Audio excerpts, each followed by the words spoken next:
Hey you guys, good morning. This is a serious video that I want all TIs to watch when you have a chance. It is an hour long, so unfortunately, you need time to watch it. I tried to upload it so you can watch it via my page, but I want to give credit to the person that created this video. Let me pause it real quick, okay? I tried to upload it, they wouldn't let me upload it. So giving shout out to the person that made this video right here.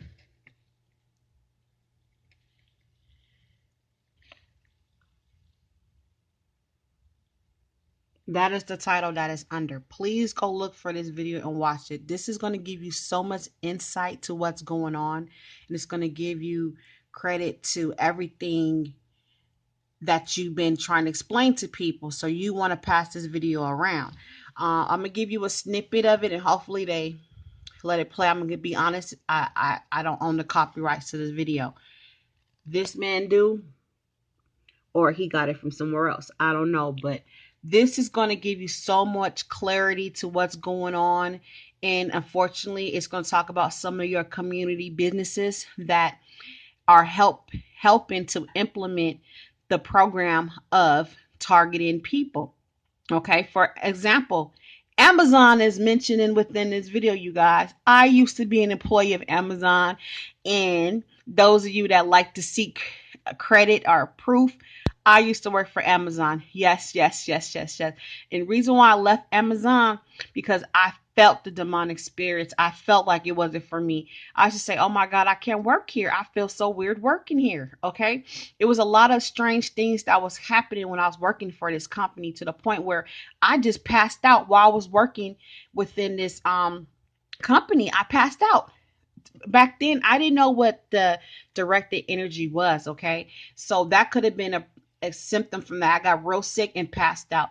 All they did was give me time off and told me to go to the doctor and see was I dehydrated or was wrong. I wasn't dehydrated, nothing. The doctor said, "Had this happened to you before?" I'm like, "No." And they like, "Okay, well, just take it off, take it easy. Maybe you overworked, whatever." Long story short.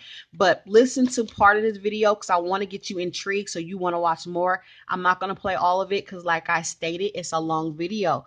But you must watch this video to get an understanding. I'm out. Let me let you listen so I can shut up. To speak out publicly, and the support I've received has confirmed to me that I did make the right decision. And of course, it was very much needed given the severity of the problem that's sweeping the country right now in terms of gang stalking and boys to skull. So I just wanted to take the time to say that. Yeah, I began working at SIS. Actually, I have friends and family members who are military and military intelligence, and through them, I had always heard, job opportunities. I thought about joining the Marines when I was younger, when I was 18. I'm 39 now, so over the years, it was something I had always thought about. And of course, after 9/11, so many jobs were created in the defense industries, homeland security, and what a lot of people don't know about is within private security, domestically within the United States. It's a booming industry. It's one of the fastest growing sectors of our economy, as generally our society is being militarized, and generally that militarization is being privatized. And as a result, what you have is many, many corporations in the United States of America and private companies that are getting a lot of money from investors under the table to begin to set up what I describe as a security apparatus around and within the United States of America. And it is in that context that I've heard of the opportunity to work for security industry specialists in Seattle, Washington. They're a private security company that is headquartered in Culver City, California. And through a friend, I heard that SIS was hiring. I heard they were hiring for security specialists. And given my background in education, which is actually anthropology and sociology, most people don't see how those two connect. But by studying human beings, you can really do well within the intelligence industry and within the security industry, because it is all about learning how to deal with and talk to and communicate with and ultimately, from our perspective, secure human beings. And so it was through friends and family that I learned about the opportunity. And I started off, like everybody else, as a low-level security guard, um, minimum wage. I worked my way up through the company over time, and eventually was assigned to executive protection and threat assessment, risk management. And just to tell you a little bit about that, what my official duties were was to secure personnel, data, and property of VIPs that our company is hired to protect. So there's a whole lot of training that goes into that. And I became a security specialist for SIS, specializing in executive protection, also risk and threat assessment to our clients. Our clients are the companies or the individuals that we contract out with and provide services for. And it was in that context that I became aware of what I describe as a social engineering program and a research and development program that was being carried out by SIS and our client in Seattle, the Amazon Corporation. And it was through moving up within the SIS hierarchy and working with more and more people as I was assigned to more and more assignments, I became aware of the existence of this program. And then little by little over time, I became aware of the extent of it. And it wasn't long before I realized how horribly out of control it was, how downright evil it was. Once I began to realize that SIS was experimenting on its own employees, my fellow security specialist, I was outraged. I later learned that my company was involved in a larger social engineering program that encompassed the entire city of Seattle. That aspect of the program was experimenting on the homeless population of Seattle, Washington, who were housed in DESC, Downtown Emergency Services Center facilities.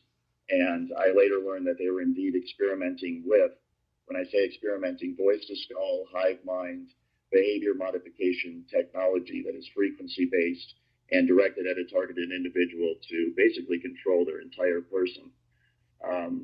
And it was by moving up even more that I realized that this experimentation was going on against the general population of Seattle. And then just the average man and woman on the street, upper class, upper class, and even the flat out rich were having this technology used on them without their knowledge. As more and more information and details of the program were made known to me, I became more and more outraged by it. And I spent a long time, because I had many friends within the security company. A lot of these people are great people.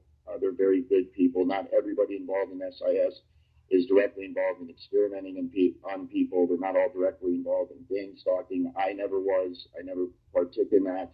But I did partake in training that deals with tactics and protocols that are used normally for surveillance and counter surveillance. But within that is all of the information and the know-how that you need to be able to gang stalk, and that is in fact what they are doing. And so over time, I became outraged, and I tried to play my cards right, wait for the right moment. And when I really just couldn't tolerate it anymore, when I found out just how out of control it was, I decided to object to my superiors in person. But within SIS specifically, what happens is they are experimenting on their own employees. So it's a long story. I'll try to get through it quick. But basically, people are selected from all over the country. We're talking other cities all over America.